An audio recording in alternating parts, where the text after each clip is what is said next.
देव अस्तित्वात आहे की नाही हे ना आपल्याला आपल्या अनुभवांवरून कळत असतं आणि असं माझ्याबरोबर सुद्धा झालेलं आहे. तर आता दर्शनचं इथे म्हणणं होतं की मम्मी तू आज खूप आराम केला आहेस म्हणून बघ तुझं पोट जास्त दिसतंय. रोजच्या धडपडीतून एक दिवस आराम केला तरीसुद्धा असं आहे.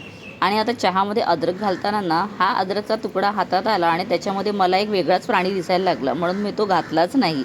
तुम्हाला कोणता दिसला मला कमेंट करून सांगा. आणि आता माझा आजचा अनुभव सांगते. तर मी आपलं इथे रोजचं माझं जे काम आहे ना तसं भांडी लावणं वगैरे सगळं करत होती. किचन क्लिनिंग करायचं वगैरे माझं चाललेलं.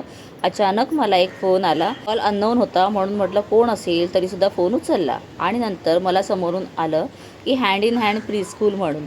आणि इतका मला आनंद झाला. आपल्या हँड इन हँड प्री स्कूलच्या ॲडमिशनसाठी मला एक कॉल आलेला आणि पहिल्यांदा असं झालेलं आहे. आणि मी दर्शनला 2 दिवसाच्या आधी सांगितलेलं, दर्शन एवढे बॅनर्स लावलेले आहेत पण त्याचा काहीही फायदा झाला नाही रे. अजूनपर्यंत कोणाचा असं बॅनर बघून कॉल आलेला नाही आहे. आणि तसं म्हटल्यानंतर मी देवासमोर सुद्धा तीच अट घातलेली की मला एखादा तरी कॉल येऊ दे. आणि बघा ते अस्तित्वात आलं. म्हणजे देवावरती जर आपण मनापासून विश्वास केला, त्याचं नामजप करत राहिलो ना तर तुमच्या मनातल्या इच्छा नक्की पूर्ण होतात.